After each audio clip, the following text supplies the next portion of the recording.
Hey there, so since I made my Big Bang video, I've been getting an increased amount of messages from Muslims. And no, they are not death threats or any kind of aggressive or insulting messages this time.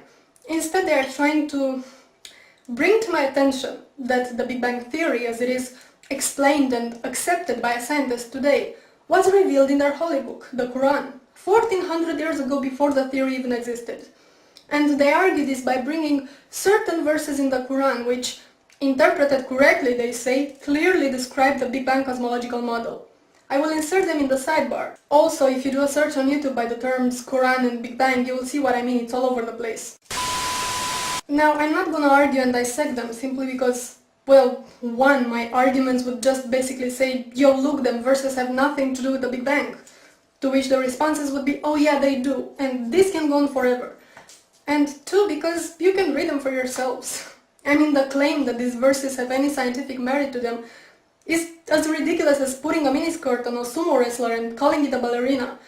No, he's just wrong. So instead I'm just gonna ask one question to the Muslims making this claim.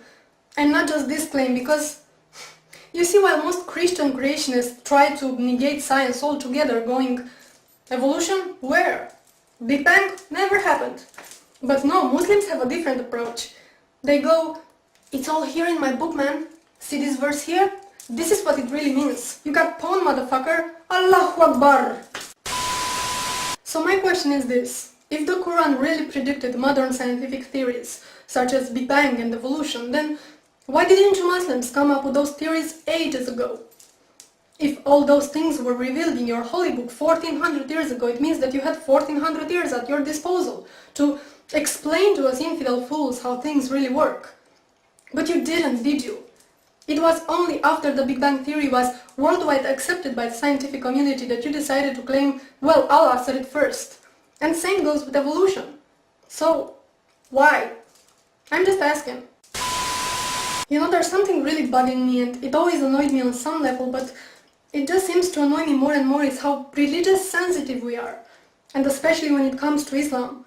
I'm sure you remember when Western Standard magazine published those cartoons, those Muhammad cartoons, that all hell went loose. And the publisher of the magazine was interrogated by the Canadian Human Rights Committee because he disrespected this holy religion that doesn't even know the meaning of human rights. It's sadly ironic. And this wasn't an isolated case. The same thing happened to Maclean magazine, I think it was, in 2008. Or the movie Fitna, which got banned. And the filmmaker was prosecuted and investigated and banned from entering the UK. All this while he was under constant death threats from Muslim extremists who were offended that he portrayed Islam as being violent. Again, the irony. And what annoys me even more is the converts. The people who weren't indoctrinated into this religion from childhood, but grew up exposed to human rights values, for now to convert to Islam and come preach how wonderful and sciency and peaceful it is. The religion of peace that punishes apostasy with death. Oh, how great it is to live in the Western society and get all religious sensitive and offended when a particular dogma is criticized. Do you know that 1/3 of the world doesn't even have religious freedom?